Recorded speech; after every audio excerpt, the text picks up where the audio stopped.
Billin of Town Murph. Town Billin.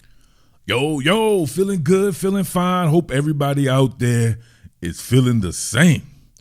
Now, before I get started, of course, make sure you're liking this content. Make sure you're sharing it. And most importantly, make sure you're subscribed if you're not.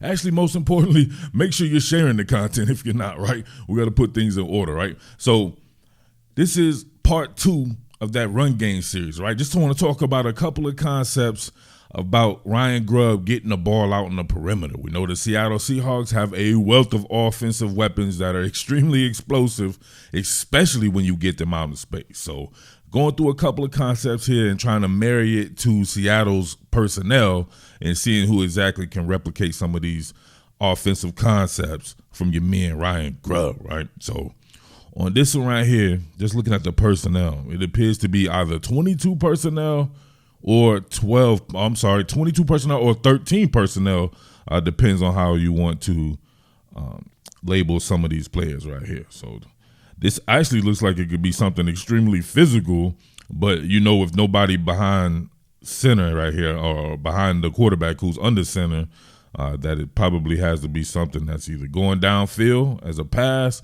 or something that is going to the perimeter. So that's how I would read that. Right, as a second level player, linebacker, or even back out from the third level here, you get this right here. Look at this action, right? My man right here is damn near, right? He's damn near at a sniffer, right? It looks like he had a sniffer position right there. Like if something could go on, like if this was Michael Penix taking this ball here and then making his own inside zone, it's like a lot of different things you can do from this, right? This is very creative right here, a very creative set. Or he could also climb up, right, and pinch off there. But if you see right here, man, it becomes jet action, right? And then bang, fooled everybody. That's a ton of space, right? Ton of space. Definitely made it right with everybody working in concert, working together right here. You see how everybody stepping in concert. Really good by the offensive line coach right here to make this and marry everybody together. So this does look like it could be some type of outside run, right? Some type of outside zone, or maybe a zone with a strong aiming point to where he cuts back in the crease. So that does get the flow, and that gets the action going that way. You can see here the safety. He's really kind of, if you look at him, right, he's kind of caught up in the mesh point right there. They're trying to seal it off there. So they're doing a good job of what they think it may be, and then bang, too late, too much. Look at that. That's crazy. A crazy amount of space. Now, who would this be for the Seattle Seahawks, right? If you're working with something like that, yeah, I think it should be a guy who I might have to re-wake people up on, right, or wake people up on your man Kenny McIntosh, right? If this was 22 personnel and you had 2 backs out there, one being your man, of course, Kenneth Walker, giving that to Kenny McIntosh, K-Mac, come on, man. What are we doing here? This is an explosive gainer, right? Or you can flip either one. Go back on that again. Either one of those guys could run this to each other there.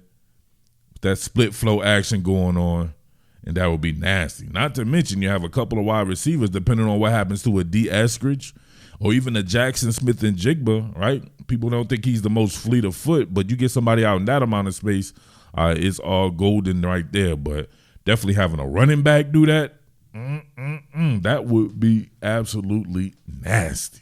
This is a new age twist on one of my favorite concepts growing up as a kid. Flip 90 or 90 flip, however you want to say that there. Usually back in the day, obviously, you had stacked I formation, so you would have a fullback here. So it would be a fullback dive, a bluff of that, and then the running back getting flipped out here, out towards the nines, right? So this one right here is a little bit different, right? It's the new age form of that, taking the wide receiver and jetting him, right? Jetting him, faking that, and then flipping it. This joint is hard. I love this play for sure. And think about it with Seattle's personnel, right? So we're going to do that there, flip that, and look. So this one doesn't get that big of a gainer right here, right? Concept is there. The execution, not so much. It got a decent game, but you can see right here, instead of hitting that fullback, forgot to talk about the blocks. We already got to talk about that. Pin and pull right here on the edge player. You get the guard leading out So get a little bit of that eye candy there with the pin and pull action, and then a jet sweep on top of that. If you're looking back here, there's a lot of stuff going on right there where you have to pay attention to. But bang, get him out in space. Let's be real here. I think somebody like Kenneth Walker could make this guy miss in a phone booth, right? We've seen him detach tendons from ankles, right? Really roll people's tendons all the way up into their hamstrings and all the way into their ass and stuff in close quarters, right? Kenneth Walker could make this guy miss for sure. But yeah, usually we want it like that. Look, hat on a hat, hat on a hat, hat on a hat, 1-on-1 with the great one. And this little bit of a phone booth, Kenneth Walker making you miss. Kenny McIntosh making you miss as well. And if it's Zach Charbonnet, yeah, you're getting sent to the upper room with Jesus. He's sending you to Jesus, running you over. And you a little defensive back as well. Oh, the possibilities, right? Think about that. And then if they wanted to play on this, right, you do this and do it again, who would you have right here in motion actually getting the handoff, right? You see him, he having to stay put. But who can get this handoff and get it to the outside, right?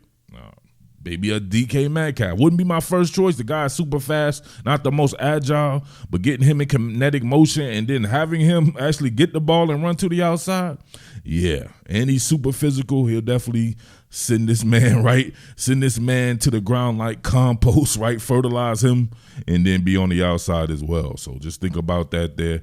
Endless possibilities. Oh, got him. Same play, different results here. Of course, once again, wide receiver on that jet motion, flip to the outside here. You see it going right here. Looks like this time, get that approaching defender.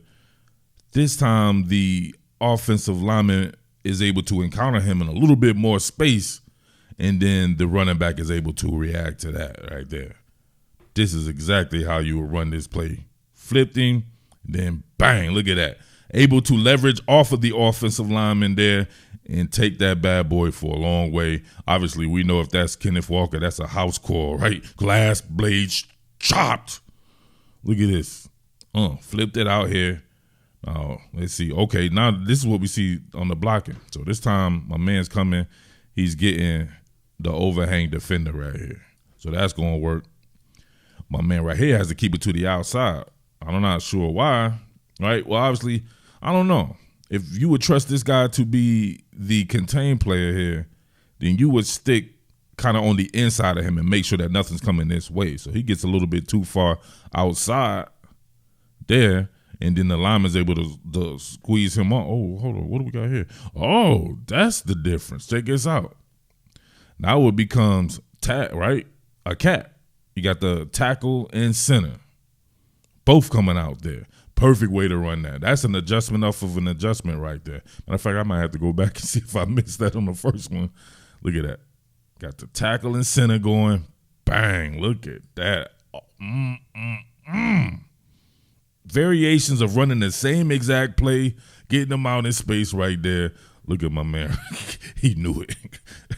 He knew it. He gave up. He pulled a ripcord. He's just like, please don't hurt me, sir. Please don't hurt me, sir. And he still gets fertilized. Come on. How you lean into it and get pushed all the way to the concession stand? He got pushed. He got pushed.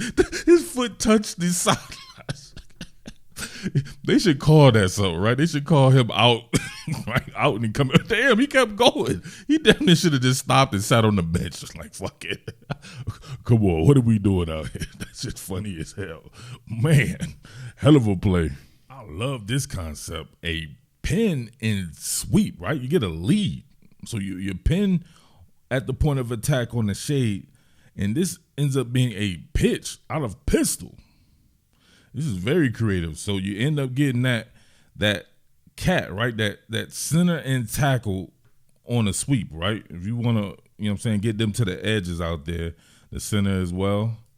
This is some very good work, which means, of course, you'll have guys that are pinning on the inside here, right? If you have a good blocking wide receiver who's also pulling out with you there, you can get some good results. But for the most part, man, this was a dope-ass concept. I'm not sure if I've seen a pitch out of a pistol. So that's definitely a way to add some creativity, some physicality to what is normally obviously going to be more of a finesse style of offense there. Look at the pin on the center.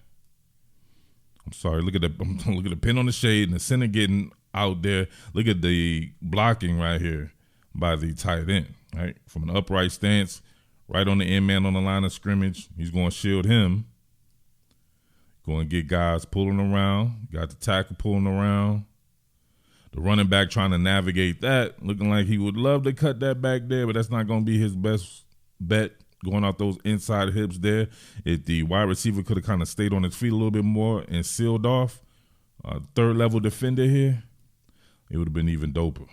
But right there, you get a little bit of interference by him. He whiffs, fertilizes himself, and then you get a little bit of help from his friends. Get by with a little help from his friends right there. But, man, I love this concept here.